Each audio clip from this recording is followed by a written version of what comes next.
did not vote on a 95% budget goal. We had a discussion. We specifically did not want to do that at Jim's request because of the fact that we wanted to allow the Board of Selectmen and the Board of Education to come in with what they thought they needed. So the 95% issue, it was discussed, but it was not the vote, and we did not vote on it. We voted on everything else, but we specifically didn't do that because we didn't want to hamper what was going to be approached insofar as the budget. The second thing is that there was a comment about it being an arbitrary number. Nothing could be shorter, farther from the truth. The number was consistent with the data that we had at the time, which, by the way, has actually increased in a revenue shortfall, so it wasn't arbitrary at all. So my thinking, and the question to you, Jan, is with the fact that the 95% is not arbitrary, which the union funds as part of the basis, and they or let their teachers fund it. I understand. But and the fact that perhaps they didn't have the information with respect to what every other union is agreeing to do.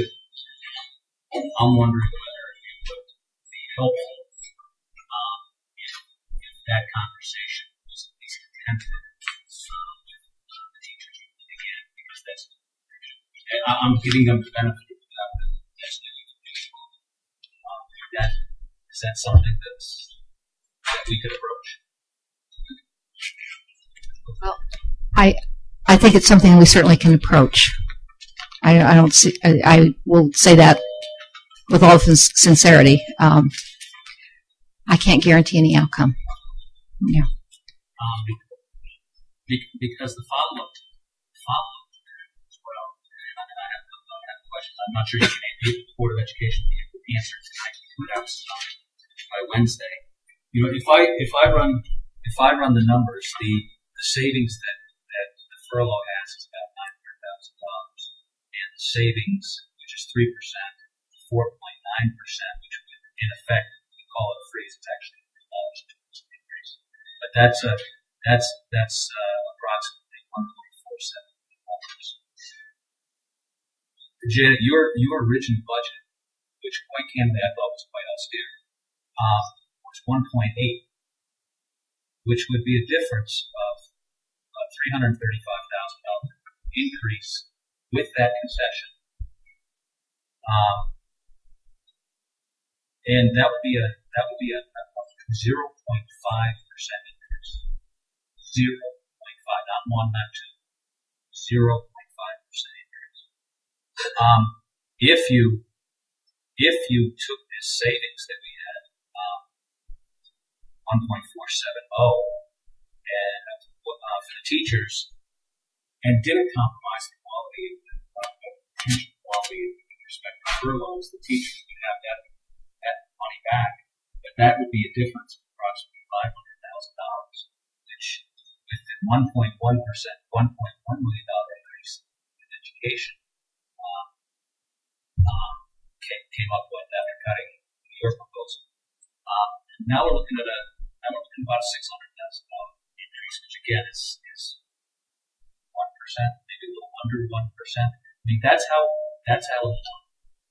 this issue is, because the question that I'm going to ask you is, if we take the 1.47, which could have been saved if there was a real dollars 2% increase, significantly below 7%, and we subtract that from the 900 that you've entered with respect to the furlough, that's about $570,000.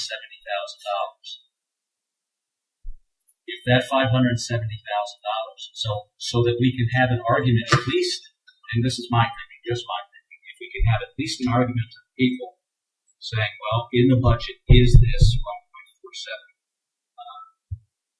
2% increase or freeze, if that $570,000 is removed from this budget. I'd like to know, and I know it's not cut in stone, but these questions are asked in business all the time. What happens? Can you give the Board of Education some idea as to where and what we can get if we were to issue a 500, if we were to vote for 500? because there is not a zero freeze. And again, I'm just wondering what would be on the chopping block. I'm not going to hold your feet or hold you, and it's not. And I don't want to perceive that this is a threat that I would think because it's not. But by Wednesday, I would like to know what are we looking at if that happens. Jim, can I ask a question? Sure. So the teachers would agree with grades. Understand furloughs are true. Because furloughs take place of grades. Is that exactly? That's my. I understand. That's what it just. That's the math. That's why I subtract. That's why I subtract. Transportation costs then increase. Our pushing 3 days back. That's minimum. That's the $1,059,000. No. That's the IDEA grant. No. I mean the total between the three. So 6 furlough, 6 holidays. Yeah, it's like $60,000. Yeah, the total amount would be like $1 million. That would come back in. No. Right? Yeah, so instead of 570, it would be 510. Call it half. I'm going to take it a step further because I think we're kind of. No, I'm trying to understand. Yeah. It's a fair response. Yes, that's fine. And I agree. And I think this board should know. I'm sure Mike heard early in the process. I was trying to ask for a proactive position and actually asked you. And we did approach the teachers union as the first union because that's our biggest union. And I just kind of agree. I have no problem as a member of the board we can come back to the executive board approaching this request. I just want to take it one step further, David, because I think that these numbers are important, but I think they're actually a little short-sighted in the grander scope of things. Because I just checked real quickly, and I come up with, I'm assuming, since we've been told that this is the linchpin, that there's actually a substantial amount of savings through the other boards and the other unions in this town. If I do my math real quickly based on what you've asked,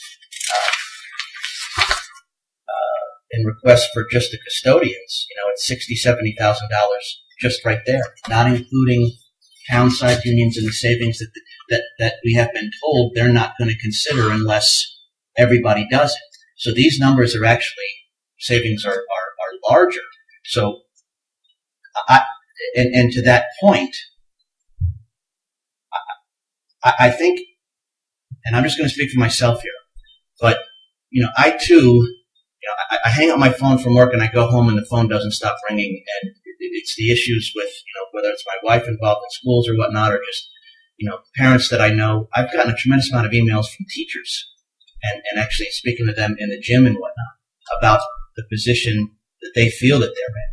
And the point I'm trying to make to you is that let's look at the bigger picture here and what the perception is, okay, what the reality is insofar as the savings, and trying to get a budget passed. The other question I wanted to ask you, and I probably am putting you on the spot a little bit, Janet, here, but we've heard a lot about the quality of education, and again, I would recommend anybody look at how I voted and what we've supported here. I don't know anybody's anti-education here. But I'm curious as to what your opinion is